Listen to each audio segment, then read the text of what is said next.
Well, hello, folks out there in YouTube land. Got a very interesting show for you. Yeah, we're going to get right on into the updated QB SEC rankings after week 2. We're going to find out who's number 1. We're also going to do this a little different. I'm going to do this based on DEF CON. And if you know anything about that, which many of you will, and here's your 5 different levels. And again, DEF CON 5 is normal. Everything's pretty much fine, normal readiness. DEF CON 4 is above normal readiness. It's like, we need to be a little bit careful.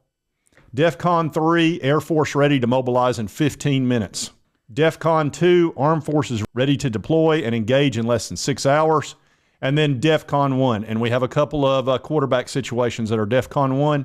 Maximum readiness, immediate response. Nuclear war is imminent or has already begun. So we're going to start out with DEF CON 5 and work our way down to the worst case scenario. And you'll also find out who's number 1 right off the bat. So we'll do this reverse of how I normally do it. All right, so we start off with DEF CON 5 and the number 1 quarterback in the SEC, which everybody knows right now technically is Carson Beck at Georgia. Number 1 team in the SEC, number 1 quarterback. And a lot of that has to do with how well he played last year. And he's been real solid. He played real well against Clemson, which was the big test right off the bat, and they pretty much handled Clemson no problem. He threw for almost 300 yards, 2 touchdowns. He did well. Then he threw a bunch of TDs in the second game, so he sticks at number 1. Jackson Dart of Ole Miss, he played really well. He's not having any problems. They beat the crap out of their first 2 opponents, whooped up on Furman, and then MTSU. So Jackson Dart stays at number 2 and part of DEF CON 5. Then you got Quinn Ewers. Obviously, they beat the snot out of Michigan, and everybody's happy about that in the entire country. There's never been a team that needed to lose more than Michigan. It's got to be America's team. So Quinn stays at number 3. Brady Cook at Missouri, no problem. They're 2-0. They're bullying up on some folks. No issues, and he's looked really good. We stand on business, John. And also part of DEF CON 5 is our guy, Nico Iamaleava for the Tennessee Vols. He's looked really solid, looked great in the first game. He only played a half and threw for 300 yards and broke a record, coming off that excellent performance in the bowl game. And then he played well against NC State. He was the freshman SEC Player of the Week. Again. Now, he had 1 bad interception where he overthrew a guy, threw into a tight window. He shouldn't have done that. Then he did have a second interception, which wasn't his fault. He got hit, and the ball went straight up in the air, and the guy ran it back for a pick 6. But then he had 3 other touchdowns, and we won 51-10 against NC State. So he stays in that top 5 and part of the everything's fine situation. Now we're going to go into DEF CON 4. These are teams whose quarterbacks are not playing up to the level you expect them to, but the world's not ending. Nobody's hair is on fire as far as fan base or anything like that. But they're a little concerned. We're going to start out with Jalen Milroe at number 6. Looked good in the first game. He struggled in the second game against USF. They were only up by 1 point going into the fourth quarter, and I'm telling you, Alabama was in panic land. They lost that game. Oh, my gosh, it had been unbelievable. Don't give a pass about nothing but Tide. I love America and I love the Tide, baby. Tide, go get them. Tide, go take them down. But they're not ready to freak out just yet, because they did finish up with a bunch of touchdowns in the fourth quarter, and it didn't look so bad afterwards, but they were worried down there. Now, Jackson Arnold didn't play that great in that second game. They almost got beat by Houston. Played really good in the first game, looked fantastic. But again, that was against basically a high school team. So, DEF CON 4, ranked number 7, but they're not freaking out yet in Oklahoma. They got to play Tennessee in the 4th week. That's when the test will be. All right, number 8 in the SEC is Talon Green out of Arkansas. He looked great in the first game, great in the first half of the second game against Oklahoma State.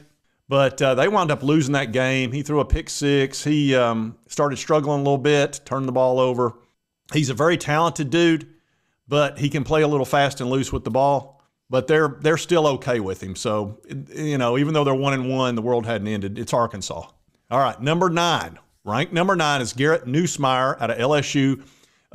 Been playing really well. They did lose that game against USC. So it's hard to put him anywhere except DEF CON 4. And we're sitting here again. We're sitting here again talking about the same things. But he's good, and I don't think they're panicking yet. Looked really good in the second game. First part of the game, he struggled a little bit, but then he turned it on. He was fine. And the last part of DEFCON 4 is Diego Pavia. Sounds like an opera singer, doesn't he? I call him Enrico Palazzo. Hey, it's Enrico Palazzo!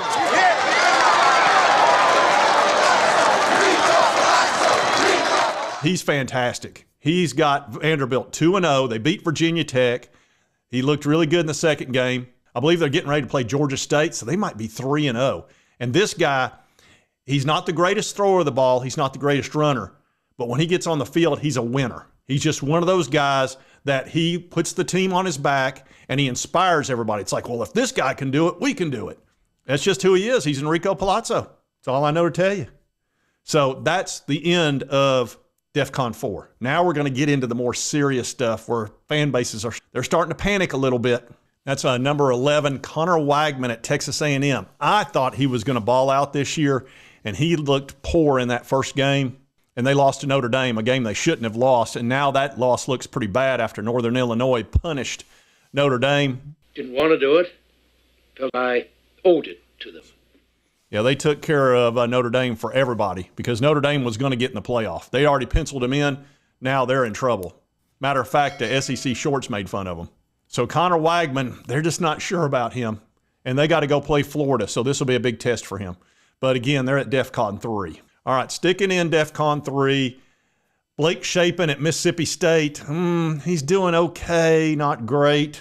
Mississippi State is not that good a team. It's just, the verdict's out on him. So we'll see how he does the rest of the year, but they've got him as a DEFCON 3, ranked number 12th, which is not that bad. I mean, it's the SEC. All right, Graham Mertz, got him at like number 13. Now you got to add DJ Lagway into this. All right, so yeah, they're at DEFCON 3, but they're not total panic. Graham Mertz is actually a pretty good quarterback. Miami made him look like crap. Now he was running for his life, and he wasn't playing all that great. And DJ Lagway played good in the second game, but it was against a high school team, so I don't know really can go from that, Sanford. So we'll see how this plays out, but this could go to DEFCON 2 very easily if they lose this Texas A&M game. So we'll see. All right, now we're going into DEFCON 2. Folks, there's only one DEFCON 2, and this is one that they could move up to DEFCON 3, 4, we'll see, but this is Lenora Sellers at South Carolina. I'm not sold on him short term. Long term, he might be fine. He's very talented, but he could really struggle against LSU. We'll see. He played okay in this. He played poorly in the first game, which was against Old Dominion. Didn't look that great against Kentucky, but played well enough because their defense literally put the entire team on their back and carried them to the end zone. So I've got them at DEFCON 2. They could go to 1 or they could go to 3 very easily. That's the only quarterback and team I've got in DEFCON 2 right now at the quarterback position. All right, now we're going to DEFCON 1. This is total panic. I mean, the fan base is losing their mind. They don't know what to do. They've lost it.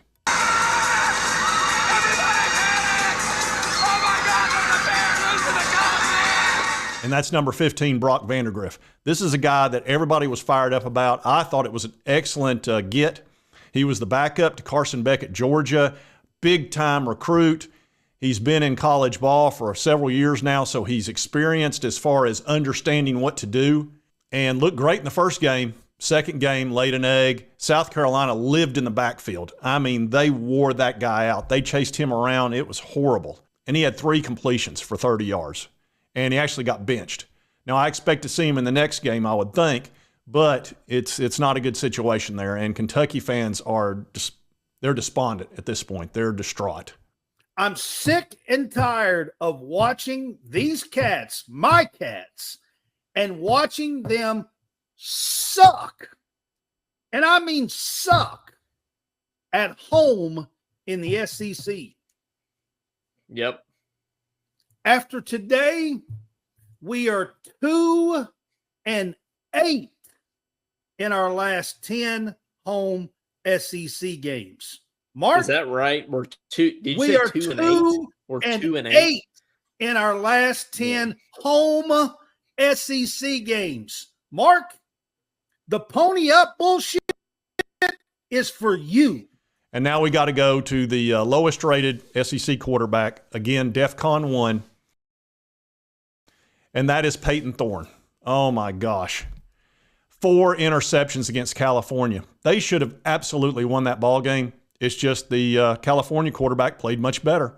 And unfortunately, Peyton Thorne throws interceptions. He's done it every year that he's been a college quarterback, whether it was at Michigan State or now here at Auburn. And it's who he is. And they thought they could surround him with a bunch of wide receivers and he'd be fine. And they've done that, but it hadn't worked out. Yeah, he looked good in the first game against, again, a high school team. But when he played a decent, solid defensive secondary, he threw the ball up. And you can't have 4 interceptions. So now, at this point, Hugh Freeze has missed on quarterback 2 years in a row. That's really, I'm starting to question him a little bit. I fully expected him to go get a quarterback. They got plenty of money. Money's not an issue down there at Auburn. Look at all the big-time recruits they got coming in. And he's supposed to be a QB whisperer. Problem is he believed the hype too much about himself, and he didn't go pay $1 million for a guy that could play. Look what Miami did with Cam Ward. Think they regret that expenditure? I don't think so. And I don't think Vanderbilt is regretting Enrico Palazzo either. They were out there. You just had to go identify them and get them and pay them. Auburn didn't want to do that. So now they're at DEFCON 1, total panic mode. So Kentucky, Auburn, both in panic mode. One I expected, one I did not. I thought Kentucky was going to be fine. I was expecting 8 wins from them. I don't know. And Peyton Thorne, now you're in trouble.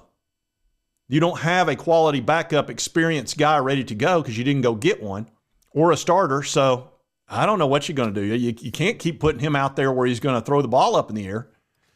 So anyway, that's your breakdown. That's I went from 1 down to 16 this time and did DEFCONs just for mixing it up a little bit.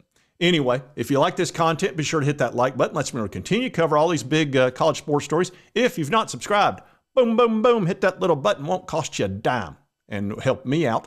And right over here is a video that YouTube thinks you'll enjoy based on your viewing history. And we'll see you next time on Sports Talk Jay.